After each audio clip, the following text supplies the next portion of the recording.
So ಹೆಂಗಿದೆ ಮಾರ್ನಾಮಿಯ ಒಂದು festival vibe ನಿಮಗೆ? ಮಾರ್ನಮಿ ಬಗ್ಗೆ ತುಂಬ ಖುಷಿ ಇದೆ, ತುಂಬ ಹೆಮ್ಮೆ ಇದೆ.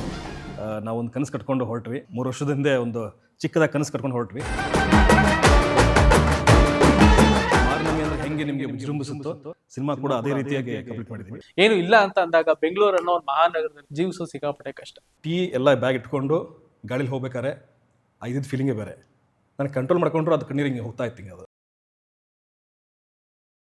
ಇಟ್ಕೊಂಡು ಒಂದಿಷ್ಟು ತಿಂಗಳ ಜೀವನ ತಳ್ತಾ ಇದ್ದೆ. ಅದಾದ ನಂತರ ಮತ್ತೆ ಸಿನಿಮಾಗಳು ಬಂತು, ಮತ್ತೆ ಸೀರಿಯಲ್ ಬಂತು.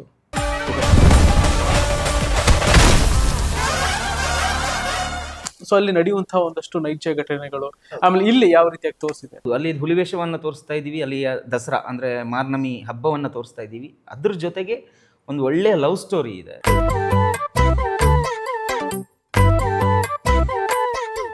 ನಮಸ್ತೆ, ನೀವು ನೋಡ್ತಾ ಇದ್ರ ಫಿಲ್ಮ್ ಬೀಟ್ ಕನ್ನಡ. ನಾನು ಯಶವಂತ್.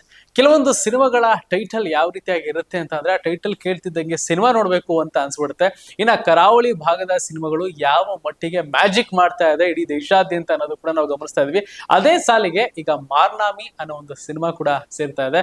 ಇನ್ನೇನು ಕೆಲವೇ ದಿನಗಳಲ್ಲಿ ಥಿಯೇಟರ್ ಅಲ್ಲಿ ಈ ಸಿನಿಮಾ ರಿಲೀಸ್ ಆಗುತ್ತೆ. ಅದಕ್ಕೂ ಮುಂಚೆ ಟೀಮ್ ನ ಕರ್ಕೊಂಡ್ಬಂದು ಒಂದಷ್ಟು ಮಾತಾಡ್ಸೋಣ ಈ ಸಿನಿಮಾ ಬಗ್ಗೆ ಅಂತ ಹೇಳ್ತಾ, ಸೊ ಆ ಟೀಮ್ ನ ಮಾತಾಡ್ತೀನಿ. ಫಸ್ಟ್ ನನ್ನ ಜೊತೆ ಹೀರೋ ಮತ್ತೆ ಡೈರೆಕ್ಟರ್ ನಿಶಿತ್ ಅಂಡ್ ಋತ್ವಿಕ್ ಅವರು ಇದ್ದಾರೆ. ಮಾತಾಡ್ಸೋಗ್ನಿ. ನಮಸ್ತೆ ಇವ್ರಿಗೂ. ಹೇಗಿದ್ದೀರಾ ಸರ್? ಚೆನ್ನಾಗಿದೆ ಸರ್, ನೀವು ಹೇಗಿದ್ದೀರಾ? ಋತ್ವಿಕಿಗೆ ಮಾತಾಡ್ಸೋಣ ಅನ್ಕೊಂಡೆ, ಆದ್ರೆ ಅದಕ್ಕಿಂತ ಮುಂಚೆ ಒಂದ್ ಹೇಳೋದು, ಇವರು ಡೆಬ್ಯೂ ಸಿನಿಮಾ ಇರೋದ್ರಿಂದ ವೆಲ್ಕಮ್ ಟು ಸ್ಯಾಂಡಲ್ವುಡ್ ಅಂತೀನಿ. ಈ ಹಿಂದೆ ಒಂದಷ್ಟು ಕೆಲಸ ಮಾಡಿರ್ತಾರೆ ಹಿಂದೆ, ಬಟ್ ಡೆಬ್ಯೂ ಅಂತ ಅಂದಾಗ ಅದೊಂದು ಕನ್ಸು ಇರುತ್ತಲ್ಲ, ಸೊ ಆ ಕನ್ಸು ಬಗ್ಗೆ ಮಾತಾಡ್ತೀನಿ. ಫಸ್ಟ್ ಋತ್ವಿಕಿಗೆ, ಸೊ ಹೆಂಗಿದೆ ಮಾರ್ನಾಮಿಯ ಒಂದು ಫೆಸ್ಟಿವಲ್ ವೈಬ್ ನಿಮ್ಗೆ? ನೀವು ಚೆನ್ನಾಗಿ ಹೇಳಿದ್ರೆ. ಆ್ಯಕ್ಚುಲಿ ನಾನೇ ಅವ್ರನ್ನ ವೆಲ್ಕಮ್ ಮಾಡಿಲ್ಲ. ವೆಲ್ಕಮ್ ಚಟ್ರೆ. ನೆನಪಿಸಿದೀನಿ ನೋಡಿ ಹೀರೋಗೆ. ಎಸ್, ಮಾರ್ನಮಿ ಬಗ್ಗೆ ತುಂಬ ಖುಷಿ ಇದೆ, ತುಂಬ ಹೆಮ್ಮೆ ಇದೆ. ನಾವೊಂದು ಕನಸು ಕಟ್ಕೊಂಡು ಹೊರಟ್ವಿ. ಒಂದು 2 ವರ್ಷ ಆಯ್ತಾ? 3 ವರ್ಷದ ಹಿಂದೆ ಒಂದು ಚಿಕ್ಕದಾಗಿ ಕನಸು ಕಟ್ಕೊಂಡು ಹೊರಟ್ವಿ. ಅದು ಇಲ್ಲಿಗೆ ದೊಡ್ಡದಾಗಿ ಬಂದು ನಿಂತ್ಕೊಂಡಿದೆ. ಸೊ ಆ ಮಾರ್ನಮಿ ಅಂದರೆ ಹೆಂಗೆ ನಿಮಗೆ ವಿಜೃಂಭಿಸುತ್ತೋ ಸಿನಿಮಾ ಕೂಡ ಅದೇ ರೀತಿಯಾಗಿ ಕಂಪ್ಲೀಟ್ ಮಾಡಿದ್ದೀವಿ. ಆ ಖುಷಿಲಿದ್ದೀವಿ. ಎಸ್. ಆ್ಯಂಡ್ ನಿಮಗೆ ಈ ಸಿನಿಮಾ ಸೀರಿಯಲ್ ಆಯಿತು, ಮಧ್ಯದಲ್ಲಿ ಒಂದಷ್ಟು ಸಿನಿಮಾ ಆಯಿತು, ಗ್ಯಾಪ್ ಆಯಿತು, ಈಗ ಮಾರ್ನಾಮಿ ಮೂಲಕ ಮಿಂಚಕ್ಕೆ ರೆಡಿ ಆಗಿದ್ದೀರಾ. ನಿಮ್ದು ಒಂಥರ ರೀಲಾಂಚ್. ಸೊ ಮತ್ತೆ again welcome back to centre. Thank you so much. Yes sir, director ಅಂತ ಬಂದಾಗ ಈ ಹಿಂದೆ ಒಂದಷ್ಟು ನಾವು ಡೈರೆಕ್ಟರ್ಗಳಲ್ಲೆಲ್ಲ ಒಂದಷ್ಟು ಮಾತಾಡಿದಾಗ ಒಂದಷ್ಟು ಮಾತಾಡ್ತಾ ಇದ್ದಾಗ ಹೇಳ್ತಾ ಇರ್ತಾರೆ, ಸ್ವಲ್ಪ ಕಷ್ಟ ಇದೆ, ಸುತ್ತಾಡಬೇಕು, ಚಪ್ಪಲಿಗಳು ಸವಿಸ್ಬೇಕು, ಪ್ರೊಡ್ಯೂಸರ್ ಹುಡುಕ್ಬೇಕು, ಪಳಗ್ಬೇಕು ಅನ್ನೋದೆಲ್ಲ ಒಂದಷ್ಟು ಇರುತ್ತೆ. ಈ ಮಧ್ಯದ ಇದೆಲ್ಲ ಒಂದು ಜವಾಬ್ದಾರಿ ಇರ್ತಾ ಅಂದ್ರೆ, ನನಗೆ ಒಂದು ಅವಕಾಶ ಸಿಕ್ಕಿದೆ ಇವಾಗ ಅಂತ ಅಂದಾಗ ಜನಗಳಿಗೆ ರೀಚ್ ಆಗ್ಬೇಕು, ಒಂದ್ ಒಳ್ಳೆ ಕಂಟೆಂಟ್ ಕೊಡಬೇಕು, ಕಂಟೆಂಟ್ ಮೂಲಕ ನಾನು ಯಾರು ಅನ್ನೋದನ್ನ ತೋರಿಸ್ಬೇಕು, ಇವೆಲ್ಲ ಒಂದಷ್ಟು ಜವಾಬ್ದಾರಿ ಇರುತ್ತೆ. ಸೊ ಮಾರ್ನಾಮಿನೇ ಯಾಕೆ, ಫಸ್ಟ್ ಋತ್ವಿಕ್ ಯಾಕೆ ಸಿನಿಮಾ ಮಾಡಬೇಕು, ಸಿನಿಮಾದಲ್ಲಿ ಕೆಲಸ ಮಾಡಬೇಕು ಅಂತ ಸಿನಿಮಾ ಇಂಡಸ್ಟ್ರಿಗೆ ಬಂದಿದ್ದು. ಆ್ಯಕ್ಟರ್ ಆಗಬೇಕು ಅಂತ ಚಿಕ್ಕ ವಸ್ತು. ಆಮೇಲೆ ಗೊತ್ತಾಯಿತು ಎಲ್ಲೂ ಅವಕಾಶಗಳು ಸಿಗಲ್ಲ ಅಷ್ಟು ಈಸಿಯಾಗಿ ಅಂತ. ಆಮೇಲೆ ಡೈರೆಕ್ಷನ್ ಡಿಪಾರ್ಟ್ಮೆಂಟಲ್ಲಿ ಕೆಲಸಗಳು ಶುರು ಮಾಡಿದೆ. ಅಸಿಸ್ಟೆಂಟ್ ಡೈರೆಕ್ಟರ್ ಸ್ಟಾರ್ಟ್ ಮಾಡಿದ್ದು. ಫಸ್ಟು ಒಂದು ಸಿನಿಮಾಗಳು, ಒಂದಿಷ್ಟು ಆರ್ಟ್ ಸಿನಿಮಾಗಳು ಹಾಗೆಲ್ಲ ಮಾಡಿಕೊಂಡು, ಆಮೇಲೆ ಗಿಣಿರಾಮ ಸೀರಿಯಲ್ಗೆ ನಾನು ಅಸಿಸ್ಟೆಂಟ್ ಡೈರೆಕ್ಟರಾಗಿ ಜಾಯಿನ್. ಅವಾಗಿಂದ ಜೊತೆ ಆವಾಗಿಂದ ಅವ್ರ ಪರಿಚಯ ಆಗಿದ್ದು. ಸೊ ಪರಿಚಯ ಆಗಿ ನಮಗೆ ಜಾಸ್ತಿ ಟೈಮ್ ತೊಗೊಳ್ಳಿಲ್ಲ ಚೆಲ್ಲಪ್ಪ ಆಗೋಕ್ಕೆ. ಏನಕ್ಕಂದರೆ ಎಲ್ಲೋ ಅವ್ರು ಗೊತ್ತಿಲ್ಲ ಇದು ಮಾರ್ನಮಿ ಆಗಬೇಕು ಅಂತಲೇ ಅವತ್ತು ನಾನು ಗಿಣಿರಾಮಕ್ಕೆ ಹೋದ್ನೇನೋ ಅಥವಾ ಇವ್ರು ನಂಗೆ ಸಿಕ್ಕಿದ್ರೇನೋ ಅನ್ನೋ ಥರ ಒಂದು ಇದಾದ್ರು. ಸೊ ಅಲ್ಲಿಂದ ಜರ್ನಿ ಸ್ಟಾರ್ಟ್ ಆಯ್ತು ನಮ್ಮದು. ಅವರಿಗೂ ಅಂದರೆ ಸೀರಿಯಲ್ ಮಾಡ್ತಾಯಿದ್ರು ಕೂಡ ಸಿನಿಮಾ ಮಾಡಬೇಕು, ಒಳ್ಳೆ ಸಿನಿಮಾ ಮಾಡಬೇಕು ಅನ್ನೋದು, ಸಿನಿಮಾದಲ್ಲಿ ಹೆಸರು ಮಾಡಬೇಕು ಅನ್ನೋದು ಅವ್ರಿಗೊಂದು ಕನಸಿತ್ತು. ಇವಾಗ ನನಗೂ ಕೂಡ ಸಿನಿಮಾ ಕೆಲಸಗಳು ಮಾಡಬೇಕು ಅಂತ. ಬಟ್ ಆವಾಗ ಸೀರಿಯಲ್ ಅಂದರೆ ಕೆಲಸ ಕಲಿಬೇಕಾಗಿತ್ತು ನನಗೆ. ಕೆಲಸ ಕಲಿಯೋಕ್ಕೆ ಈ ಆರ್ಟ್ ಸಿನಿಮಾಗಳು, ಸೀರಿಯಲ್ಲು ಇದೆಲ್ಲ ನನಗೆ ತುಂಬ ಸಪೋರ್ಟ್ ಮಾಡಿ. ಸೊ ಒಂದು 3-4 ವರ್ಷದ ಜರ್ನಿ ಇದೆ ಅಲ್ಲಿ. ಸೊ ಅದಾಗಿ ಒಂದು ಸಿನಿಮಾ ಡೈರೆಕ್ಷನ್ ನಾನು ಮಾಡಬೇಕು, ಓಕೆ ನಾನು ರೆಡಿ ಇದ್ದೀನಿ ಇವಾಗ ಅಂದ್ಕೋಬೇಕಾದ್ರೆ, ನಾನು ಫಸ್ಟ್ ಬೇರೆ ಕಥೆನ ಒಂದು ಚಿಕ್ಕ ಬಜೆಟಲ್ಲಿ ಬೇರೆ ಥರದ ಸಿನಿಮಾ ಮಾಡೋಣ ಅಂತ ನಾನು ಅದಕ್ಕೆ ಓಡಾಡ್ತಾ ಇದ್ದೆ. ಆ ಟೈಮಲ್ಲಿ ನನಗೆ ನನ್ನ ಗೆಳೆಯ ಒಬ್ಬ ಸುದಿ ಆರ್ಯನ್ ಅಂತ ಮಂಗಳೂರು. ಸೊ ಅವ್ನು ಸಿಗ್ತಾನೆ, ಅವನ ಕಡೆಯಿಂದ ಒಂದು ಕತೆ ಲೈನ್ ಸಿಗುತ್ತೆ. ಅವಾಗ ಅದಕ್ಕೆ ಇನ್ನೂ ಟೈಟಲ್ ಏನೂ ಆಗಿರಲಿಲ್ಲ, ಒಂದು ಲೈನ್ ಮಾತ್ರ ಸಿಗುತ್ತೆ. ಆ ಲೈನ್ನ ತಂದು ಇವ್ರಿಗೆ ಅಪ್ರೋಚ್ ಮಾಡ್ತೀನಿ, ಈ ಲೈನ್ ಹೆಂಗಿದೆ ಸಿನಿಮಾ. ಅದೇ ಸೀರಿಯಲ್ ಟೈಮಲ್ಲೇ. ಸೀರಿಯಲ್ ಅವಾಗ ಮುಗ್ದಿತ್ತು, ವರ್ಷ ಬ್ರೇಕ್ ತೊಗೊಂಡಿದ್ದು. ಇನ್ನು ಬೇಡ ಸೀರಿಯಲ್ ಬೇಡ, 1 ವರ್ಷ ಬ್ರೇಕ್ ತೊಗೊಳ್ಳೋಣ, ಸಿನಿಮಾ ಮಾಡೋಣ ಅಂತ ಇವ್ರು ಕೂಡ ಕೂತಿದ್ರು. ಸೊ ಆ ಟೈಮಿಗೆ ಫೋನಲ್ಲಿ ಮಾತಾಡ್ತಾ ಇರ್ತೀವಲ್ಲ, ಯಾವ ಫೋನ್ ಮಾಡಿ, ಏನು ಡಾರ್ಲಿಂಗ್ ಏನು ಮಾಡ್ತಿದ್ರೆ ಏನು ಇಲ್ಲ, ಈ ಥರ ಸಿಟ್ಟರೆ ಕತೆ ಕೇಳ್ತಾ ಇದ್ದೀನಿ. ಹೆಚ್ಚು ಕಮ್ಮಿ ಒಂದು ಎಷ್ಟು ಕತೆ ಕೇಳಿರ್ಬೋದು, ಒಂದು 30-35 ಕತೆ ಕೇಳಿದೆ ಅನಿಸುತ್ತೆ. ಒಂದು 30-35 ಕತೆ ಕೇಳಿದ್ವಿ. ಸೊ ಆ ಟೈಮಲ್ಲಿ ನಾನು ಓಕೆ ನನ್ನ ಹತ್ರ ಒಂದು ಲೈನ್ ಇದೆ, ನಾನು ಅದನ್ನು ಹೇಳ್ತೀನಿ ಅಂತ ಹೇಳ್ಬಿಟ್ಟು ಸಿಕ್ಕಿ ಅವ್ರಿಗೆ ಆ ಲೈನ್ ಹೇಳ್ತೀನಿ. ಲೈನ್ ಇಂಟ್ರೆಸ್ಟಿಂಗ್ ಆಗಿದೆ, ಬಟ್ ಅದನ್ನು ಇನ್ನೂ ಡೆವಲಪ್ ಮಾಡಬೇಕು ಅಂತ. ಅದು ನಾನು ಮಾಡ್ತೀನಿ ಅಂತ ಹೇಳ್ಬಿಟ್ಟು ಮತ್ತೆ ಬಂದು ಕೂತ್ಕೋತೀನಿ. ಅದ್ರ ಮೇಲೆ ಒಂದು 6 ತಿಂಗಳು ವರ್ಕ್ ಆಗುತ್ತೆ. 6 ತಿಂಗಳು ವರ್ಕ್ ಆಗಿ ಒಂದು ಪ್ರಾಪರ್ ಸಬ್ಜೆಕ್ಟ್ ಸ್ಕ್ರಿಪ್ಟ್ ಅನ್ನೋದ್ರಲ್ಲಿ ರೆಡಿ ಆಗುತ್ತೆ. ಸೊ ಅದನ್ನು ಮತ್ತೆ ಹೋಗಿ ಅವ್ರಿಗೆ ಅಪ್ರೋಚ್ ಮಾಡಿದಾಗ ಅವ್ರಿಗೆ ತುಂಬ ಇಷ್ಟ ಆಗಿ ಸೊ ಮಾರ್ನಮಿ ಶುರು ಆಗುತ್ತೆ. ಅಲ್ಲಿಂದ ಜರ್ನಿ ಹೇಗೆ ಅಂದರೆ ಮತ್ತೆ ಪ್ರೊಡ್ಯೂಸರ್ ಹುಡ್ಕೋಕೆ ಸ್ಟಾರ್ಟ್ ಮಾಡ್ತೀವಿ. ಪ್ರೊಡ್ಯೂಸರು ಅವರು ಅವ್ರ ಕಡೆಯಿಂದ ಒಂದಿಷ್ಟು ಹುಡುಕ್ತಾ ಇರ್ತಾರೆ, ನಾನು ನನ್ನ ಕಡೆಯಿಂದ ಹುಡುಕ್ತಾ ಇರ್ತೀನಿ. ಸೊ ಅದೊಂದಿಷ್ಟು ಜರ್ನಿ ಆಗಿ ಆಮೇಲೆ ನಮ್ಗೆ ಇವಾಗ ನಿಶಾಂತ್ ಅವ್ರು ಇದ್ದಾರಲ್ಲ, ಅವ್ರು ಸಿಗ್ತಾರೆ. ಅವ್ರು ಸಿಕ್ಕಿ ಅವ್ರ ಜೊತೆ ಡಿಸ್ಕಷನ್ ಸ್ಟಾರ್ಟ್ ಆದಾಗ ಆವಾಗ ಅವ್ರು ಸಜೆಸ್ಟ್ ಮಾಡಿದಂತಹ ಟೈಟ್ಲ್ ಇದು ಮಾರ್ನಮಿ ಅನ್ನೋದು. ಸೊ ಮಾರ್ನಮಿ ಅನ್ನೋ ಹೆಸರು ತುಂಬ ಸೌಂಡಿಂಗ್ ಆಗಿದೆಯಲ್ಲ ಅಂತ ಅವ್ರು ಹೇಳಿದಾಗ ನಾವು ಕೂಡ ಹೌದು ಅದನ್ನ ಟೈಟ್ಲ್ ಮಾಡೋಣ ಅಂತ ಮಾರ್ನಮಿ ಅನ್ನೋ ಟೈಟ್ಲನ್ನ ಫಿಕ್ಸ್ ಮಾಡಿ. ಓಕೆ, ಅಲ್ಲಿಂದ ಒಂದು ಓಂಕಾರ ಶುರುವಾಯಿತು. ಎಸ್. ಅಂಡ್ ನಿಮಗೆ ಒಂದಷ್ಟು ಸೀರಿಯಲ್ ಸ್ಟಾರ್ಟ್ ಆಗಿದ್ದು ಸೀರಿಯಲ್ ಆದ್ಮೇಲೆ ಅಂದ್ರೆ ಒಂದಷ್ಟು ವರ್ಷಗಳಿಂದ ಸೀರಿಯಲ್ ಮಾಡ್ಕೊಂಡ್ ಬರ್ತಿದ್ದಂಗೆ ಒಂದು ಸಿನಿಮಾ ಸಿಗುತ್ತೆ. ಅಲ್ಲಿ ಒಂದಷ್ಟು ಆಸೆ ಇರುತ್ತೆ. ಎಸ್, ಏನೋ ಒಂದು ಪ್ರಮೋಷನ್ ಸಿಕ್ದಂಗೆ ಓಕೆ ಸಿನಿಮಾ ಶೈನ್ ಆಗ್ಬೋದು ಅನ್ನೋದೆಲ್ಲ ಒಂದು ಸಿಗುತ್ತೆ. ಸೀರಿಯಲ್ ಇಂದ ಸಿನಿಮಾ ಹೋಗಿ ಒಂದು ಪ್ರಮೋಷನ್ ಮತ್ತೆಲ್ಲೋ ಒಂದ್ ಕಡೆ ವರ್ಕ್ ಆಗ್ತಿಲ್ಲ ಅಂತ ಮತ್ತೆ ಸೀರಿಯಲ್ ಬರೋದಿದೆಯಲ್ಲ, ಅದೇನೋ ಒಂಥರ ಹಿಂಸೆ ಅಂತ ಅನ್ಸುತ್ತಾ ಇಲ್ಲ ಏನ್ ಅನ್ಸುತ್ತೆ ಅದು? ಪ್ರತಿಯೊಬ್ಬ ಸೀರಿಯಲ್ ಕಲಾವಿದನಿಗೂ ಸಿನಿಮಾದಲ್ಲಿ ಹೀರೋ ಆಗಬೇಕಂತ ಆಸೆ ಇದ್ದೇ ಇರುತ್ತೆ. ಎಲ್ಲರೂ ಅದಕ್ಕೆ ಬಂದಿರ್ತಾರೆ. ಬಟ್ ಸೀರಿಯಲ್ ಹೆಂಗೆ ಅಂದರೆ ನಿಮಗೆ ಬೇಗ ರೀಚ್ ಆಗ್ಬಿಡ್ತೀರಾ. ನೀವು ಒಂದೇ ವಾರಕ್ಕೆ ಸೂಪರ್ ಸ್ಟಾರ್ ಆಗ್ಬಿಡ್ತೀರಾ. ಒಂದೇ ವಾರಕ್ಕೆ ಇಡೀ ಕರ್ನಾಟಕದಲ್ಲಿ ನೀವು ಯಾರಂತ ಗೊತ್ತಾಗ್ಬಿಡ್ತೀರಾ. ಬಟ್ ಸಿನಿಮಾದಲ್ಲಿ ನೀವು ದೊಡ್ಡ ಸ್ಟಾರ್ ಆದಾಗಲೇ ಇಡೀ ಕರ್ನಾಟಕಕ್ಕೆ ನೀವು ಯಾರಂತ ಗೊತ್ತಾಗ್ತೀರಾ. ಅಲ್ಲಿವರೆಗೂ ನೀವು ಯಾರಂತ ಗೊತ್ತಾಗಲ್ಲ. ಸೊ ಸೀರಿಯಲ್ ಮಾಡಿದೆ. ಆಮೇಲೆ ಶೆಟ್ರ್ ಹೇಳ್ದಂಗೆ ನನಗೆ ಸಿನಿಮಾ ಕನಸು, ದೊಡ್ಡದಾಗಿನ ಸಿನಿಮಾದಲ್ಲಿ ಅಚೀವ್ ಮಾಡಬೇಕು ಅನ್ನೋದು. ಅನುರೂಪ ಅಂತ ಒಂದು ಸೀರಿಯಲ್ ಆಯಿತು. ನೆಕ್ಸ್ಟು ಗ್ಯಾಪ್ ತೊಗೊಂಡು ಸಿನಿಮಾ ಮಾಡೋಣ ಅಂದ್ಕೊಂಡೆ. ಸಿನಿಮಾ ಸ್ಟಾರ್ಟ್ ಆಯಿತು, ಸಿನಿಮಾ ಆಯಿತು. ರಿಲೀಸ್ ಆದರೆ 1 ವಾರ ನಿಂತ್ಕೊಂಡಿಲ್ಲ ಸಿನಿಮಾ, ಹೋಯಿತು ಸಿನಿಮಾ. ಅಂದರೆ ಕತೆ ಚೆನ್ನಾಗಿತ್ತು. ಈ ಒಬ್ಬೊಬ್ಬರು ಒಂಥರ ಹೇಳಿದ್ರು ಪ್ರಮೋಷನ್ ಚೆನ್ನಾಗಿ ಮಾಡಲಿಲ್ಲ, ರೀಚ್ ಆಗಲಿಲ್ಲ ಅಂತ ಒಂದಿಷ್ಟು ಜನ ಹೇಳಿದ್ರು. ಸಿನಿಮಾ ಹೋಯಿತು. ಅದು ಕನಸು ಒಂದು ತುಂಬ ವರ್ಷಗಳಿಂದ ಕನಸು ಒಡೆದೋದಾಗ ತುಂಬ ಪೇನ್ ಆಗುತ್ತೆ. ಅದು ಆ ಡಿಪ್ರೆಷನ್ ನನಗೂ ಆಯಿತು. ಒಂದಿಷ್ಟು ತಿಂಗಳು ಒಂದಿಷ್ಟು ವರ್ಷ ನಾನು ಆಚೆ ಬರಲೇ ಇಲ್ಲ, ಎಲ್ಲೂ ಕಾಣಿಸ್ಕೊಂಡ್ಲೂ ಇಲ್ಲ. ಮತ್ತು ಅದೇ ಹುಡುಕಾಟ ಇತ್ತು, ಯಾರು ಸಿಗ್ತಾರ ಮತ್ತೆ ಸಿನಿಮಾ ಮಾಡಬೇಕು ಅಂತ. ಈ ಮಧ್ಯೆ ಇನ್ನೊಂದು ಸಿನಿಮಾ ಸಿಕ್ತು. ಶೂಟ್ ಸ್ಟಾರ್ಟ್ ಆಯಿತು, ಅರ್ಧಕ್ಕೆ ನಿಂತೋಯ್ತು. ಪ್ರೊಡ್ಯೂಸರ್ದು ಏನೋ ಸ್ವಲ್ಪ ಸಮಸ್ಯೆ ಅಂದ್ಕೊಂಡು ಸ್ಟಾಪ್ ಆಯಿತು. ಅದರ ಮಧ್ಯೆ ಬಂದಿದ್ದು ಗಿಣಿರಾಮ. ಮತ್ತು ಸೀರಿಯಲ್ ಬೇಡ ಅಂದ್ಕೊಂಡಿದ್ದೆ. ಅದು ಮತ್ತೆ ನನ್ನ ಹುಡುಕೊಂಬಂತು. ಕತೆ ಕೇಳಿದೆ, ತುಂಬ ಚೆನ್ನಾಗಿತ್ತು, ಮಾಸ್ ಲುಕ್ ಇತ್ತು. ಮೊದಲನೇ ಸೀರಿಯಲಲ್ಲಿ ನಾನು ತುಂಬ ಇನ್ನೋಸೆಂಟ್ ಕ್ಯಾರೆಕ್ಟರ್ ಮಾಡಿದ್ದೆ. ಸೊ ನನಗೊಂದು ನನ್ನಲ್ಲಿ ಮಾಸ್ ಅಪೀಲ್ ಇದೆ, ಅದನ್ನ ಜನಕ್ಕೆ ತೋರಿಸ್ಬೇಕು ಅಂತ ತುಂಬ ಆಸೆ ಇತ್ತು. ಈ ಸಿಕ್ಕಾಗ ಯಾಕೆ ನಾನು ತೊಗೋಬಾರ್ದು ಅಂತ ಅಂದ್ಕೊಂಡು ತೊಗೊಂಡೆ. ಸೂಪರ್ ಹಿಟ್ ಆಯ್ತು ಸೀರಿಯಲು. ಮತ್ತು ಅದು ಸಿನಿಮಾ ಕನಸು ಹಾಗೆ ಇತ್ತು. ಸಿನಿಮಾ ಹುಚ್ಚು ಹೋಗಲ್ಲ ಅದು ಹಾಗೆ ತಲೆ ಓಡ್ತಾನೆ ಇತ್ತು. ಗಿಣಿರಾಮ ಮುಗೀತು. ಮತ್ತೆ ಓಕೆ ಬ್ರೇಕ್ ತೊಗೊಳ್ಳೋಣ, ಈಗ ಸಿನಿಮಾ ಮಾಡೋಣ ಅಂತ ಅಂದ್ಕೊಂಡೆ. ಆ ಮಧ್ಯೆ ಇನ್ನೊಂದು ಸಿನಿಮಾ ಆಯಿತು, ಕಲ್ಸಕ್ರೆ ಅಂತ. ಅದು ರೆಡಿ ಇದೆ. ಆವಾಗ ಶೆಟ್ರ್ ಬಂದರು. ಶೆಟ್ರೊಟ್ಟಿಗೆ ಮಾರ್ನಮಿ ಸ್ಟಾರ್ಟ್ ಆಯಿತು. ಆ್ಯಕ್ಚುಲಿ ಪ್ರಮೋಷನ್ನು ಸಿನಿಮಾಗೆ ಬಂದಾಗ ಅನಿಸುತ್ತೆ, ವಾಪಸ್ ಹೋದಾಗ ಅದು ಫೇಲ್ಯೂರ್ ಅಂತೇನು ಅನಿಸಲ್ಲ. ನಟನೆ ಎಲ್ಲಿದ್ದು ಒಬ್ಬ ನಟ ನಾನು, ಅಲ್ಲೂ ಆ್ಯಕ್ಟ್ ಮಾಡ್ತೀನಿ, ಇಲ್ಲೂ ಆ್ಯಕ್ಟ್ ಮಾಡ್ತೀನಿ. ಬಟ್ ಕನಸು ನಂದು ಸ್ಪೆಸಿಫಿಕ್ ಆಗಿದ್ದು ಸಿನಿಮಾಗೋಸ್ಕರ ಅಷ್ಟೇ. ನನಗೆಲ್ಲೂ ಇದು ಪ್ರಮೋಷನ್ಗೆ ಬಂದೆ, ವಾಪಸ್ ಸೀರಿಯಲ್ ಬಂದ ತಕ್ಷಣ ಓಕೆ ನಾನು ವಾಪಸ್ ಇದಕ್ಕೆ ಬಂದೆ, ಆ ಥರ ನನಗೇನು ಫೀಲಿಂಗ್ಸ್ ಇಲ್ಲ. ಎರಡು ನಟನೆ, ಎರಡಕ್ಕೂ ರೆಸ್ಪೆಕ್ಟ್ ಇದೆ ನನಗೆ. ನೀವೊಂದು ಹೇಳಿದ್ರಿ ಒಂದು ಸೀರಿಯಲ್ ಆಯಿತು, ಆಮೇಲೆ ಸಿನಿಮಾ ಆಯಿತು, ಸ್ವಲ್ಪ ಅದರಿಂದ ಆಚೆ ಬರೋಕ್ಕೆ ಸ್ವಲ್ಪ ಟೈಮ್ ತಗೊಂಡೆ ಅಂತ. ಆ್ಯಂಡ್ ಫೈನಾನ್ಷಿಯಲ್ ಸ್ಟೇಟಸ್ ನನಗೆ ಗೊತ್ತಿಲ್ಲ, ಬಟ್ ಎಲ್ಲರೂ ಅದು ನಂಬ್ಕೊಂಡು ಅಂತ ಬಂದಾಗ ಇದರಿಂದಾನೇ ಒಂದಷ್ಟು ಬರ್ತಾ ಇದೆ ಅಂತಂದಾಗ ಒಂದು ಮಾಡ್ಬೋದು. ಆಮೇಲೆ ಏನು ನನಗೆ ಬೇರೆ ಅರ್ನಿಂಗ್ಸೇ ಇಲ್ಲ ಅಂತಂದಾಗ ಒಂದಷ್ಟು ವರ್ಷಗಳ ಸ್ವಲ್ಪ ನ್ಯೂಟ್ಲ್ ಆಗ್ಬಿಡ್ತಿರಲ್ಲ, ಹೆಂಗಿತ್ತು ಫೈನಾನ್ಷಿಯಲ್ ಸ್ಟೇಟಸ್? ಚೆನ್ನಾಗಿತ್ತು ಅಂತಂದ್ರೆ ಓಕೆ ಉಳ್ಕೋಬಹುದು, ಸ್ವಲ್ಪ ಅದರಿಂದ ಆಚೆ ಬರೋಕ್ಕೆ ಏನಾದ್ರು ಮಾಡ್ಬೋದು. ಏನು ಇಲ್ಲ ಅಂತ ಅಂದಾಗ ಬೆಂಗಳೂರು ಅನ್ನೋ ಒಂದು ಮಹಾನಗರದಲ್ಲಿ ಜೀವಿಸೋ ಸಿಕ್ಕಾಪಟ್ಟೆ ಕಷ್ಟ, ತುಂಬ ಕಷ್ಟ. ಅಂದರೆ ನಾನು ಈ ಊರಲ್ಲ, ಅಂದರೆ ಬೆಂಗಳೂರು ನನ್ನೂರಲ್ಲ. ಇದು ಕೇಳಿದ್ರೆ ವಿಚಿತ್ರ ಅನಿಸ್ಬೋದು. ಎಲ್ರಿಗೂ US ಹೋಗಬೇಕು, ಕೆನಡಾಗೆ ಹೋಗಬೇಕು, ಆಸ್ಟ್ರೇಲಿಯಾ ಹೋಗಬೇಕು ಅನ್ನೋದೆಲ್ಲ ಆಸೆ ಇರುತ್ತೆ. ನನಗೆ ಬೆಂಗಳೂರಿಗೆ ಹೋಗಬೇಕು ಅಂತ ಆಸೆ ಇತ್ತು ಚಿಕ್ಕ ವಯಸ್ಸಿಂದ ಕೂಡ. ನ್ಯೂಸ್ಗಳೆಲ್ಲ ತೋರಿಸೋರು ಬೆಂಗಳೂರು ಹಿಂಗಿರುತ್ತೆ. ನಾನು ಕೂತು ಫುಲ್ ವಂಡರ್ ಆಗೋದು ನನಗೆ. ಏನು ಗುರು ಬೆಂಗಳೂರು ಹಂಗಿದೆ, ನಾನು ಹೋಗ್ಬೇಕಲ್ಲ ಅಲ್ಲಿಗೆ ಅನ್ಸೋದು ನನಗೆ. ಯಾವಾಗ ನ್ಯೂಸಲ್ಲಿ ಬೆಂಗಳೂರು ನೋಡಿದಾಗಲೂ ಕೂಡ ತುಂಬ ಥ್ರಿಲ್ ಆಗ್ತಿದ್ದೆ ನಾನು ದಿವಸ ಹೋಗ್ತೀನಿ ಅಲ್ಲಿಗೆ ಅಂತ. ಸೊ ಆ ಥರ ಕನಸು ಕಟ್ಕೊಂಡು ಬೆಂಗಳೂರು ಬಂದೆ ನಾನು. ಇಲ್ಲಿ ನನ್ನವರು ಅಂತಂದರೆ ಅಕ್ಕ ಭಾವ ಇದ್ದರು. ಸ್ಟಾರ್ಟಿಂಗ್ ಬಂದಾಗ ಅವ್ರ ಹತ್ರ ಇದ್ದೆ. ನೀವು ಹೇಳ್ದಂಗೆ ಸೀರಿಯಲ್ ಆಯಿತು, ಹೆಸರಾಯಿತು, ಒಂದಿಷ್ಟು ದುಡ್ಡು ಬಂತು, ಗ್ಯಾಪ್ ತೊಗೊಂಡೆ, ಸಿನಿಮಾ ಫೇಲ್ಯೂರ್ ಆಯಿತು. ಫಿನಾನ್ಷಿಯಲ್ ಕಂಡೀಷನ್ ಒಬ್ಬ ಆರ್ಟಿಸ್ಟ್ ಹೆಂಗೆ ಬೀಳುತ್ತೆ ಅಂತಂದರೆ, ನಾವು ಮಾಮೂಲಿಯಾಗಿ ಹೋಗಿ ಬೇರೆ ಏನು ಕೆಲಸ ಮಾಡೋಕ್ಕಾಗಲ್ಲ. ಓ ನೀವು ಅವರಲ್ವಾ, ಅದ್ರಲ್ಲಿ ಮಾಡ್ತಿದ್ರಲ್ವಾ ಅಂತ ಕೇಳ್ತಾರೆ. ನೀವ್ಯಾಕೆ ಈ ಕೆಲಸ ಮಾಡ್ತಿದ್ದೀರಾ ಕೇಳ್ಬಿಡ್ತಾರೆ. ಒಂಥರ ಮುಜುಗರ ಅದು. ನಾವು ತಪ್ಪು ಕೆಲಸ ಮಾಡ್ತಾಯಿಲ್ಲ, ಅವ್ರದ್ದು ತಪ್ಪಲ್ಲ ಅದು. ಯಾಕಂದರೆ ಟಿ ವಿಲಿ ನೋಡಿ ಒಬ್ಬ ಹೀರೋ ಅಂತ ನೋಡಿದವ್ರನ್ನ ಬೇರೆ ಏನು ಕೆಲಸ ನೋಡಿದಾಗ ಅವ್ರಿಗೆ ಒಂಥರ ಫೀಲಿಂಗ್ ಇದ್ದೇ ಇರ್ತದೆ. ಆ ಥರ ಒಂದಿಷ್ಟು ಅನುವಾಯಿತು. ಗ್ಯಾಪ್ ಆದಾಗ ದುಡ್ಡಿನ ಸಮಸ್ಯೆ ಖಂಡಿತವಾಗ್ಲೂ ಆಗುತ್ತೆ. ಹೀರೋ ಅಂತಂದಾಗ ನಾನು ಬಾಡಿ ಮೇಂಟೈನ್ ಮಾಡಬೇಕು, ಒಳ್ಳೆ ಊಟ ಮಾಡಬೇಕು, ವರ್ಕೌಟ್ ಮಾಡಬೇಕು, ಇದಕ್ಕೆಲ್ಲ ದುಡ್ಡು ಬೇಕು. ನಾನು ಏನು ಮಾಡಲಿ, ಇವಾಗ ಸೀರಿಯಲ್ ತುಂಬ ಆಫರ್ಸ್ ಬರ್ತಾಯಿತ್ತು. ಸೀರಿಯಲ್ ವಾಪಸ್ ಹೋಗಿ ನಂಗೆ ಮನಸ್ಸಿಲ್ಲ. ಸಿನಿಮಾ ಮಾಡಬೇಕು, ಸಿನಿಮಾ ಟೈಮ್ ತೊಗೊಳುತ್ತೆ. ಯಾವತ್ತೂ ಕೂಡ ಸಿನಿಮಾ ಹಿಂಗಾಗಲ್ಲ, ತುಂಬ ಟೈಮ್ ತೊಗೊಳುತ್ತೆ. ಸೊ ಈ ಗ್ಯಾಪಲ್ಲಿ ಏನು ಮಾಡಲಿ, ವರ್ಕೌಟಿಗೆ ಇದಕ್ಕೆಲ್ಲ ದುಡ್ಡು ಬೇಕಲ್ಲ ಅಂದ್ಕೊಂಡು ಒಂದಿಷ್ಟು ಎಲ್ಲೆಲ್ಲೋ ಕೆಲಸ ಮಾಡೋಕ್ಕೆ ಹೋದೆ, ಚಿಕ್ಕ ಪುಟ್ಟ ಕೆಲಸಗಳು. ಎಲ್ಲ ಕಡೆ ರೆಕಗ್ನೈಸ್ ಮಾಡೋರು, ಓ ನೀವು ಅವರಲ್ವಾ ಅಂತ. ಯಾವ್ದು ಫಸ್ಟ್ ಕೆಲಸ ಮಾಡಿದ್ದು ನೀವು? ಮೆಕ್ಡಾನಲ್ಸ್ಗೆ ಹೋಗಿದ್ದೆ. ಅಲ್ಲಿ ನಾನು ಅಂದ್ಕೊಂಡಿದ್ದು ಆಚೆ ಹಿಂದ್ಗಡೆ ಇರುತ್ತಲ್ಲ ಕೆಲಸ ಮಾಡೋದು, ಯಾರು ಕಂಗಡಿ ಎಲ್ಲ ಮಾಸ್ಕ್ ಹಾಕ್ಕೊಂಡು ಏನೋ ಕೆಲಸ ಮಾಡ್ಬಿಡ್ಬೋದು ಅಂತ. ಅಲ್ಲೋ ಕೇಳಿದಾಗ ಮ್ಯಾನೇಜರ್ ಬಂದರು, ಕೆಲಸ ಬೇಕಿತ್ತು, ನೀವು 100 ರೂಪಾಯಿ ಸೇಲ್ ಮಾಡ್ತೀರಾ ಅವರೇ ತಾನೆ ಅಂತಂದ್ರು. ಹೌದು. ನೀವೇನಿಲ್ಲಿ ಯಾರು ಕೆಲಸ ಬೇಕಿತ್ತು? ನನಗೆ ಅಂತ ಹೇಳ್ಕೊಳಕ್ಕೆ ನಂಗೆ ಬಾಯ ಬರಲಿಲ್ಲ ಅಲ್ಲಿ. ನಾನು ನನ್ನ ಫ್ರೆಂಡಿಗೆ ಹೋಗ್ಬೇಕಿತ್ತು, ಕರ್ಕೊಂಬನ್ನಿ ಅವ್ರನ್ನೇ ಅಂತಂದರು. ನಾನು ಸರಿ ಓಕೆ ವಾಪಸ್ ಬಂದೆ. ನೆಕ್ಸ್ಟು ಪಿಜ್ಜಾಟ್ಗೆ ಹೋದೆ, ಸೇಮ್ ಕ್ವಶನ್ ಅದೇ ಆಯಿತು, ಬಿಟ್ಟೆ. ಇದು ಯಾಕೋ ವರ್ಕ್ ಆಗ್ತಿಲ್ಲ, ಬೇರೆ ಏನೋ ಮಾಡಬೇಕಲ್ಲ ಅಂತ ಅನ್ನಿಸ್ತು.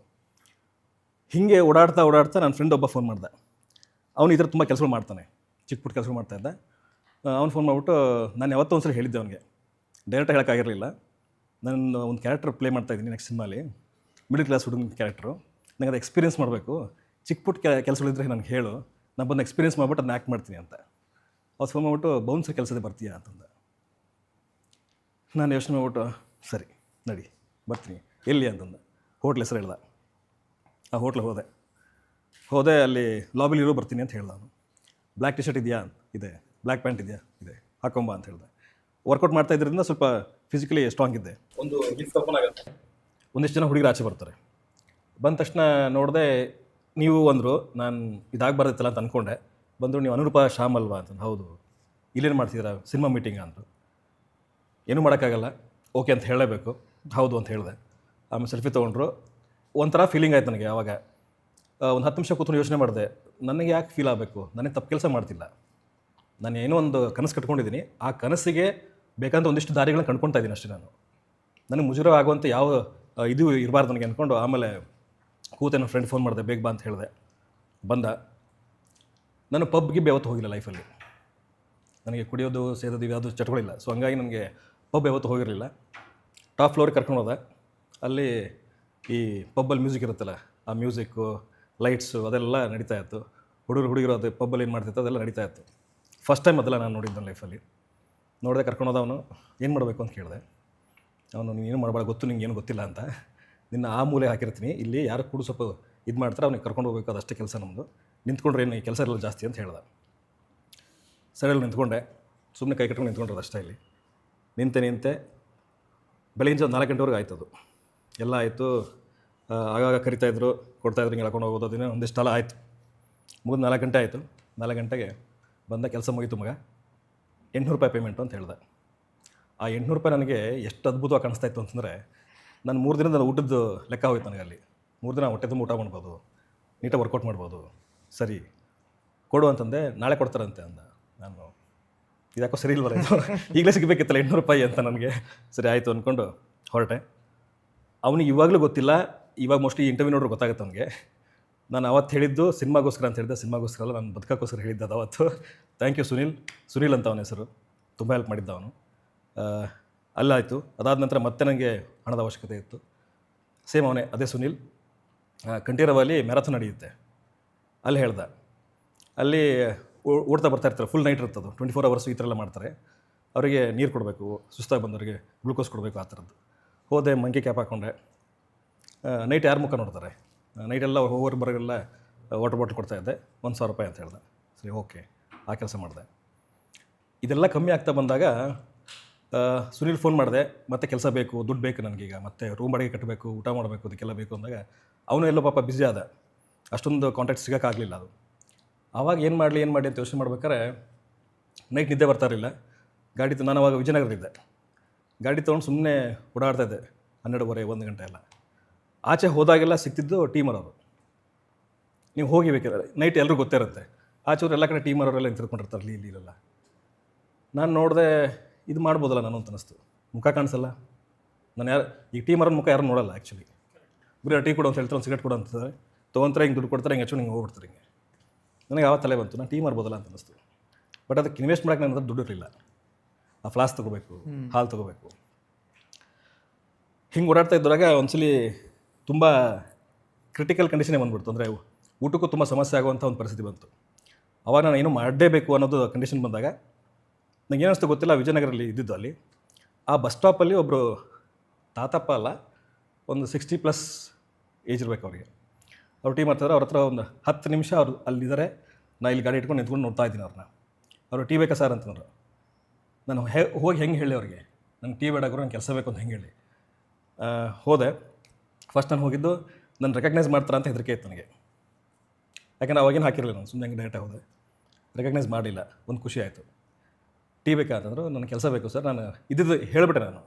ಯಾಕಂದರೆ ಮನುಷ್ಯನಿಗೆ ಒಂದು ಕಂಡೀಷನ್ ರೀಚ್ ಆದಮೇಲೆ ನೀವು ಹೇಳ್ಕೊಳ್ಳೇಬೇಕಾಗತ್ತೆ. ಯಾಕೆ ನೀವು ಇವತ್ತು ಹೇಳಿಲ್ಲ ಅಂದರೆ ನಿಮ್ಗೆ ನಾಳೆ ಊಟಕ್ಕಿಲ್ಲ. ಆ ಊಟದ ಜೊತೆಗೆ ನಿಮ್ಮ ಫಿಸಿಕ್ ಬೀಳುತ್ತೆ. ಇಲ್ಲಿ ಫಿಸಿಕ್ ಬಿದ್ದರೆ ನಾನು ಅಲ್ಲಿ ಹೀರೋ ಆಗೋ ಕನಸು ಬೀಳುತ್ತೆ. ನಂಗೆ ಅದು ಇಷ್ಟ ಇರಲಿಲ್ಲ. ಅನ್ಕೊಂಡು ಡೈರೆಕ್ಟಾಗಿ ಹೇಳಿ ಕೇಳಿದೆ. ಕೆಲವೊಂದು ಸಲ ಅದೇ ಹೇಳ್ತಾರೆ, ದೇವರು ಎಲ್ಲ ಟೈಮಲ್ಲೂ ಯಾರೋ ಒಬ್ರನ್ನ ಕಳಿಸ್ತಾರೆ, ನಿಮ್ಮ ಕಷ್ಟ ಕಾಲದಲ್ಲಿ ಯಾವುದೋ ಒಂದು ರೂಪದಲ್ಲಿ ಕಳಿಸ್ತಾರೆ ಅಂತ ಹೇಳ್ತಾರೆ. ನನ್ನ ಜೀವನದಲ್ಲಿ ತುಂಬ ಸಲ ಆಗಿದೆ.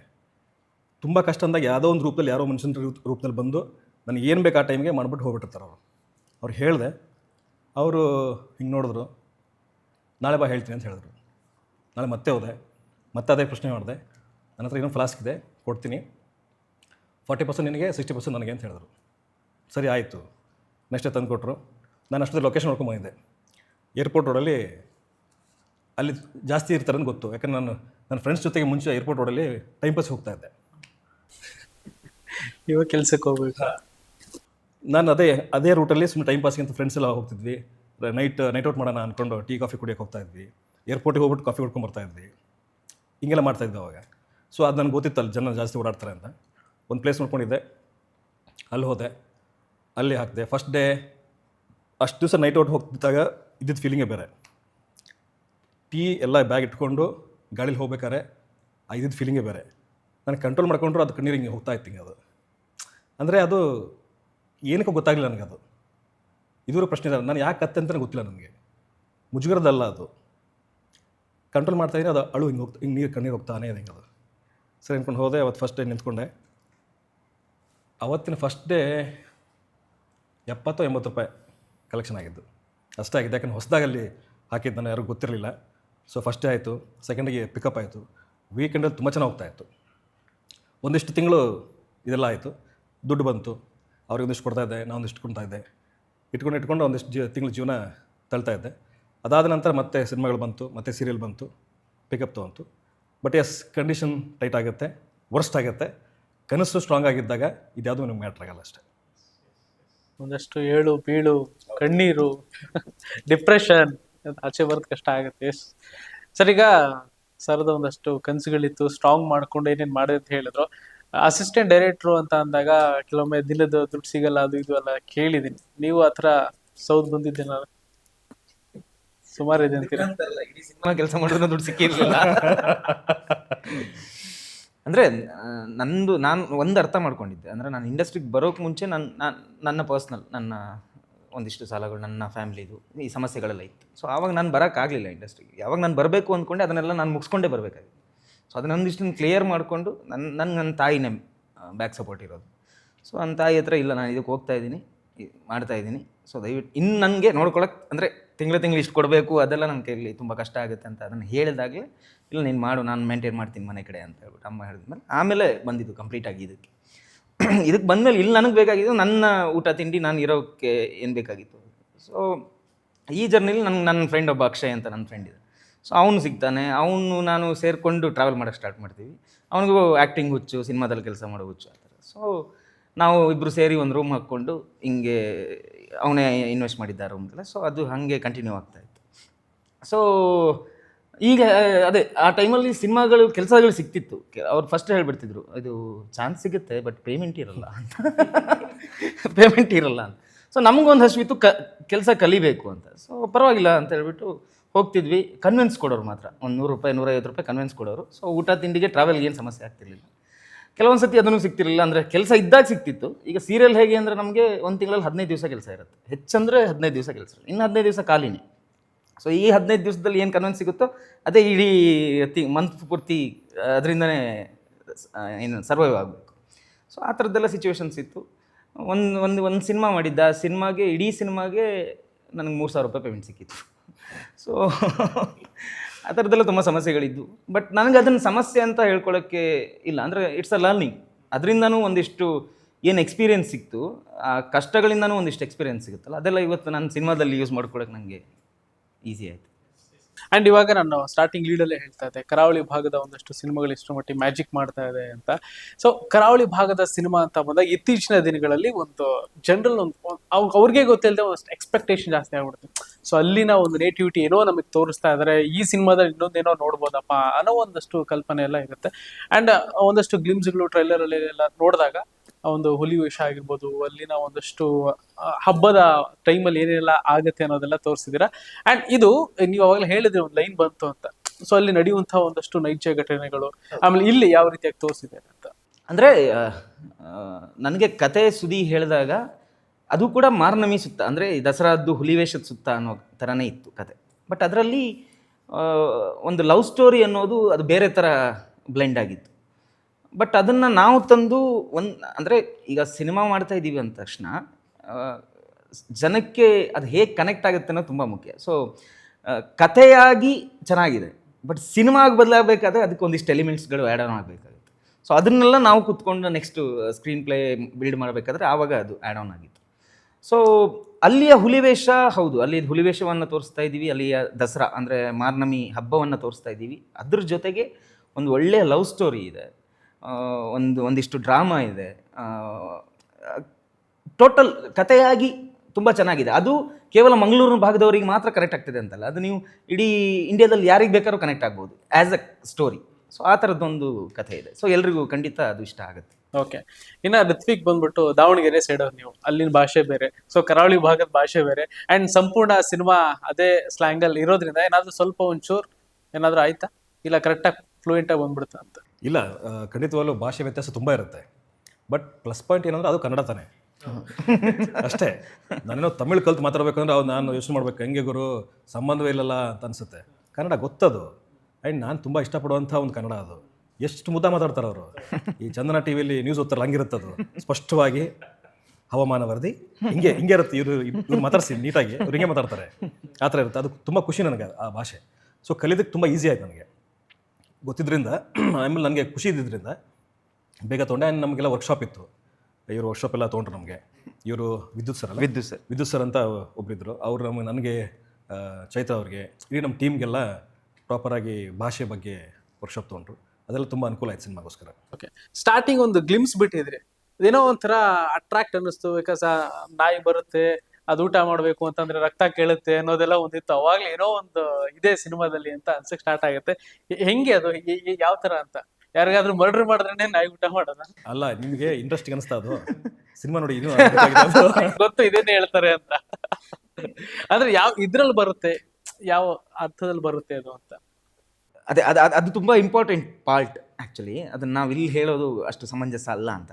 ಸೊ ಇದೆ, ಅದಕ್ಕೊಂದು ಅಂದರೆ ರಕ್ತ ಕೇಳುತ್ತೆ ನಾಯಿ ಅದೆಲ್ಲ ಆ ಥರದ್ದೇನಲ್ಲ. ಬಟ್ ಅಲ್ಲ, ಒಂದು ಮೇನ್ ಟರ್ನಿಂಗ್ ಪಾಯಿಂಟ್ ಇದೆ, ಅದಕ್ಕೆ ಅದು ಒಂದು ಸೀನ್ ಕಾರಣ ಆಗುತ್ತೆ. ಸೊ ಅದಕ್ಕೋಸ್ಕರ ಜಾಸ್ತಿ ಅದ್ರ ಬಗ್ಗೆ ಹೇಳಿದ್ರೆ ನಿಮಗೆ ಅದನ್ನ ಬಿಟ್ಕೊಟ್ಟಂಗೆ ಆಗ್ಬಿಡುತ್ತೆ, ಬೇಡ.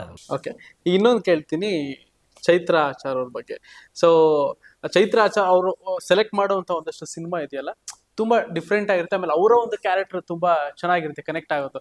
ಅವ್ರನ್ನ ಒಪ್ಸಿದ್ ಹೇಗೆ ಅಂತ ಇದನ್ನ ಮಂಗಳೂರು ಭಾಷೆಯಲ್ಲಿ ಹೇಳಿ. ಇದನ್ನ ಮಂಗಳೂರು ಭಾಷೆಯಲ್ಲಿ ಹೇಳ್ಬೇಕಾ?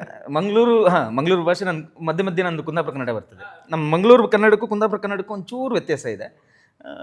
ನಮಗೆ ಆ ವ್ಯತ್ಯಾಸ ಗೊತ್ತಾಗಲ್ಲ, ಹೌದಾ ಅಂತ ಕೇಳ್ಬಿಡ್ತೀವಿ ಅಷ್ಟೇ. ಇದು ಸಿನಿಮಾ ಯಾವಾಗ ನಿಶಾಂತ್ ಸರ್ ಮತ್ತು ನಾವೆಲ್ಲ ಕೂತ್ಕೊಂಡು ಫೈನಲ್ ಮಾಡಿದ್ವಿ ಇದು ಆಗುತ್ತೆ ಅಂತ, ಅದಾದ್ಮೇಲೆ ನಾನು ಸ್ಕ್ರೀನ್ ಪ್ಲೇ ಮತ್ತು ರೈಟಿಂಗಿಗೆ ಕೂತ್ಕೋಬೇಕಾಗಿತ್ತು.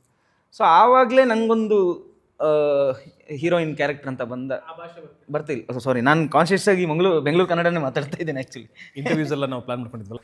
ಎಂತ ಯಾವ ರೀತಿಯಾಗಿ ನೀವು ಮಾಡಿದ್ದು? ಯಾವ ರೀತಿಯಾಗಿ ಮಾಡಿದ್ದು ಅಂದರೆ, ನಾನು ಬರಿಬೇಕಾದ್ರೆ ನನಗೆ ಈ ಕ್ಯಾರೆಕ್ಟರ್ ಚೈತ್ರ ಆಚಾರ್ ಮಾಡಿದ್ರೆ ಚಂದ ಇರ್ತದೆ ಅಂತ. ಸೊ ಅವ್ರು ಮಾಡಿದ್ರೇ ಚಂದ ಇರ್ತದೆ ಅಂತ ನಾನು ಯೋಚನೆ ಮಾಡಿಕೊಂಡು, ಅವ್ರು ಹೇಗೆ ಈಗ ಅವ್ರದ್ದು ಸಪ್ತಸಾಗರ ಮಾಡಿದ್ದಾಗಿರ್ಬೋದು ಅಥವಾ ಟೋಬಿ ಆಗಿರ್ಬೋದು, ಇದರಲ್ಲೆಲ್ಲ ಅವ್ರು ಮಾಡಿದಂಥ ಕ್ಯಾರೆಕ್ಟರ್ಗಳು, ಅವರ ಬಿಹೇವ್, ಬಾಡಿ ಲ್ಯಾಂಗ್ವೇಜ್ ಅದನ್ನೆಲ್ಲ ಒಂದಿಷ್ಟು ನೋಡಿದ್ರಿಂದ ನನಗೆ ನನ್ನ ಸಿನಿಮಾದಲ್ಲಿನ ದೀಕ್ಷಾ ಚೈತ್ರಲಲ್ಲಿ ಹೇಗೆ ಕಾಣ್ತಾಳೆ ಅನ್ನುವಂಥದ್ದು ಒಂದಿಷ್ಟು ಇಮ್ಯಾಜಿನೇಷನ್ ಇತ್ತು. ಸೊ ಬರಿಬೇಕಾದ್ರೆ ನಾನು ಅದನ್ನು ಅವರನ್ನೇ ತಲೆಲಿಟ್ಕೊಂಡು, ಚೈತ್ರ ಅವರನ್ನೇ ತಲೆಲಿಟ್ಕೊಂಡು ಬರಿತಾ ಇದ್ದೆ. ಸೊ ಹಾಗೆ ಅದಾದಮೇಲೆ ಪ್ರೊಸೆಸ್ ಹೇಗೆ ಅಂದರೆ, ನನಗೆ ತುಂಬ ಕಷ್ಟ ಆಗಲಿಲ್ಲ. ಅಂದರೆ ಅವರನ್ನು ಈ ಪಾತ್ರಕ್ಕೆ ಒಪ್ಪಿಸ್ಲಿಕ್ಕೆ ನಂಗೆ ಭಾರಿ ಕಷ್ಟ ಅಂತ ಆಗಲಿಲ್ಲ.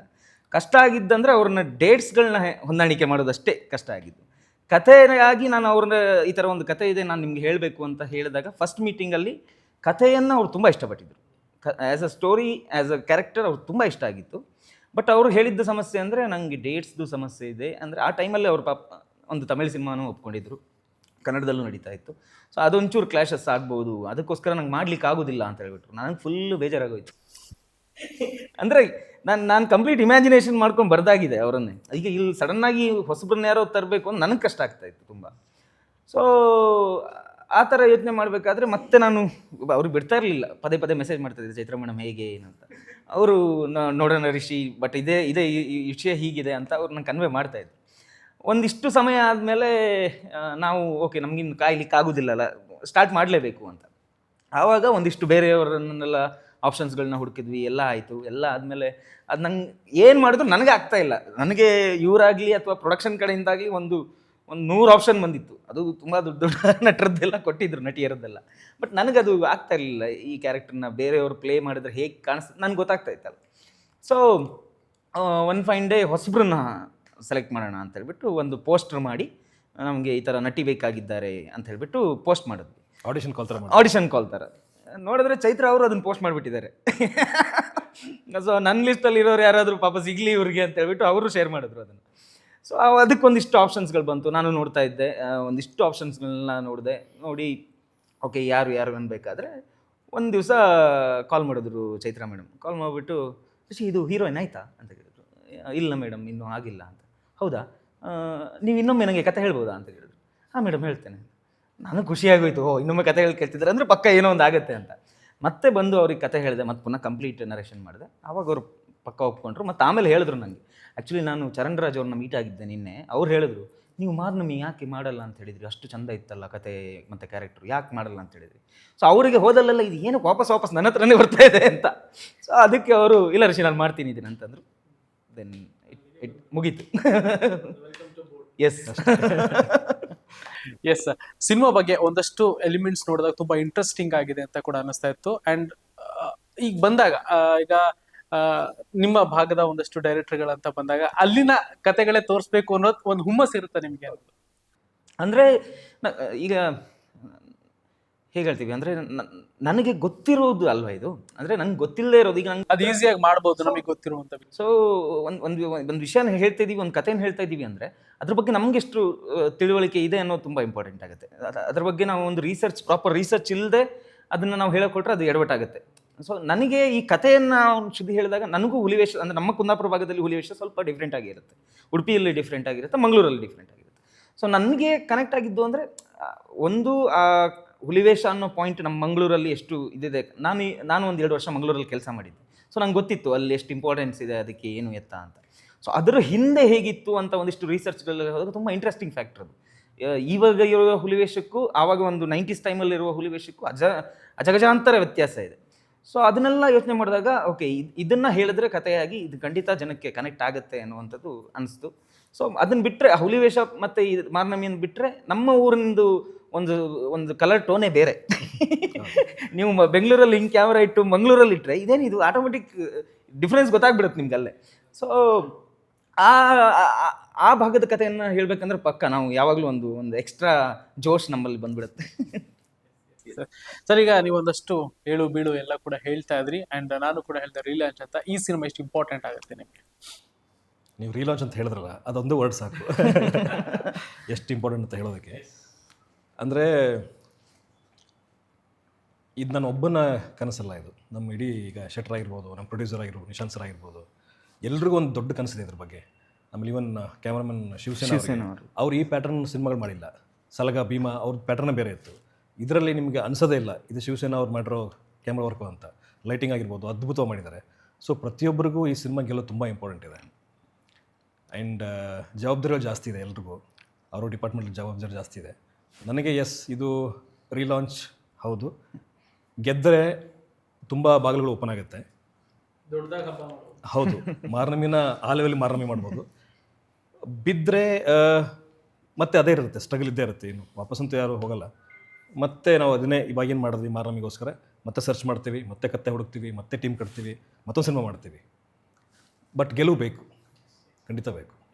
ಸರ್ ಹಾಗೆ ಸಿನಿಮಾ ರಿಲೀಸ್ ಡೇಟ್ ಅಂಡ್ ಒಂದು ಇನ್ವಿಟೇಷನ್ ಜನಗಳಿಗೆ ಕೊಡಬಹುದಾದ್ರೆ? ಇಲ್ಲ, ಯಾಕೆ ನೋಡಬೇಕು ಅಂದ್ರೆ ಖಂಡಿತ ನೋಡಿದವ್ರಿಗೆ ಇಷ್ಟ ಆಗುತ್ತೆ ಅನ್ನೋದು ನನ್ನ ಒಂದು ಕಾನ್ಫಿಡೆನ್ಸ್. ಅಂದರೆ ನಾನು ಇವ್ರಿಗಾಗಿರಲಿ ಫಸ್ಟ್ ಕತೆ ಅಲ್ಲಿಂದ ಸ್ಟಾರ್ಟ್ ಆಗಿದ್ದು, ಇವ್ರಿಗೆ ಕತೆ ಹೇಳಿ ಅಲ್ಲಿಂದ ಪ್ರೊಡ್ಯೂಸರ್ಗೆ ಕತೆ ಹೇಳಿ, ನೆಕ್ಸ್ಟು ಚರಣ್ ರಾಜ್ ಸರ್ ಮತ್ತು ಶಿವಸೇನಾ ಅವರು, ಚೈತ್ರ ಆಚಾರ್ ಅವರು, ಸೊ ಇವರೆಲ್ಲ ಇದಕ್ಕೆ ಕೊಲಾಬ್ರೇಷನ್ ಆಗಿದ್ದಾರೆ ಅಂದರೆ ಆ ಕಥೆಯಲ್ಲಿ ಒಂದು ಪವರ್ ಇದೆ ಅಂತ ನನ್ನ ಒಂದು ಅಭಿಪ್ರಾಯ. ಸೊ ಆ ಕಥೆಯನ್ನು ನಾವು ಈಗ ನಾನು ಆಗಲಿ ಅಥವಾ ನಮ್ಮ ಶಿವಸೇನಾ ಅವರಾಗಿರಲಿ, ನನ್ನ ಎಲ್ಲ ನಟ ನಟಿಯರು ಎಲ್ಲರೂ ಸೇರಿ ನಾವು ಒಂದು ವಿಜುವಲಿ ಅದನ್ನು ತೆರೆ ಮೇಲೆ ತಂದಿದ್ದೀವಿ ಅನ್ನೋ ಭರವಸೆ ನಮ್ಗೆ ಈಗ ಬಂದಿದೆ. ಸೊ ಅದ್ರ ಮೇಲೆ ಈಗ ಚರಣ್ ಸರ್ ವರ್ಕ್ ಮಾಡ್ತಾ ಇದ್ದಾರೆ, ಸಾಂಗ್ಗಳು ಚೆನ್ನಾಗಿ ಬರ್ತಾ ಇದೆ, ಮ್ಯೂಸಿಕ್ ಚೆನ್ನಾಗಿ ಆಗ್ತಾ ಇದೆ. ಸೊ ಇದೆಲ್ಲ ಬ್ಲೆಂಡ್ ಆಗಿ ಒಂದು ಸಿನಿಮಾ ಆಗಿ 2.5 ಗಂಟೆ ಕೂತ್ಕೊಂಡು ನೋಡಿದ್ರೆ ಖಂಡಿತ ಎಲ್ಲೂ ಕೂಡ ಅವರಿಗೆ ಒಂದು ಏನು ಹೇಳ್ತೀವಿ ಅದಕ್ಕೆ ಬೋರ್ ಆಗಲ್ಲ ಅಥವಾ ಬೇಜಾರಾಗಲ್ಲ. ಒಂದು ಒಳ್ಳೆ ಸಿನಿಮಾ ನೋಡಿದೆ, ಪೈಸಾ ವಸೂಲ್ ಅನ್ನೋದು ಖಂಡಿತ ಆಗುತ್ತೆ. ಅಂದರೆ ನಮಗೆಲ್ಲ ಇವ್ರು ಬಂದು ಫಸ್ಟ್ ಕತೆ ಹೇಳಿದಾಗ ನಿಮ್ಗೆ ಯಾರೊಬ್ರು ಕತೆ ಹೇಳ್ಬೇಕಾದ್ರೆ ನಿಮ್ಮ ಇಮ್ಯಾಜಿನೇಷನ್ ಒಂದು ಕತೆ ಹೋಗ್ತಾ ಇರುತ್ತೆ, ಆ ಕ್ಯಾರೆಕ್ಟರ್ ಹೋಗ್ತಾ ಇರುತ್ತೆ, ಅಲ್ಲಿ ಪಿಕ್ಚರ್ ಬರುತ್ತೆ, ಎಲ್ಲ ಬರ್ತಾ ಇರುತ್ತೆ. ನಾನೇನು ಇಮ್ಯಾಜಿನ್ ಮಾಡಿದ್ದೆ ಇವ್ರ ಕತೆ ನನಗೆ ಹೇಳಿದಾಗ, so same to same screen ಮೇಲೆ ಹಂಗಿದೆ ನಮಗೀಗ. ನನಗೆ ಅಷ್ಟೇ ಅಂದ್ಕೊಂಡಿದ್ದು, ಇವಾಗ ಇವ್ರೇನು ಕತೆ ನಂಗೆ ಕನ್ವೆ ಮಾಡಿದರೆ ಅದು ಸ್ಕ್ರೀನ್ ಮೇಲೆ ಬಂದರೆ ಗೆಲ್ತೀವಿ ಅನ್ನೋದು ನನಗೆ ನಂಬಿಕೆ ಇತ್ತು. ಇವಾಗ ನಾವು ಸಿನಿಮಾ ನೋಡಿರೋದ್ರಿಂದ ನಾವು ನೋಡಿದಾಗ ನನಗೆ ಓಕೆ ಏನು ಹೇಳಿದ್ರು ಅದಲ್ಲ ಬಂದಿದೆ, ಇಷ್ಟು ಸಾಕು ನಮಗೆ ಅಂತ ನನಗೆ. ಸೊ ಆ ನಂಬಿಕೆ ಇದೆ. ಆ್ಯಂಡ್ ಸೂಪರ್ ನೈಸ್ ಆ್ಯಂಡ್ ಇಬ್ರು ಕೂಡ ಆಲ್ ದ ಬೆಸ್ಟ್ ಅಂತ ಹೇಳ್ತೀನಿ. And first day first show theatre ಸಿಗೋಣ. Thank you. ಇಷ್ಟೊತ್ತು ಫಿಲ್ಮ್ ಬಿಟ್ಗೆ ಟೈಮ್ ಬಿಟ್ಟು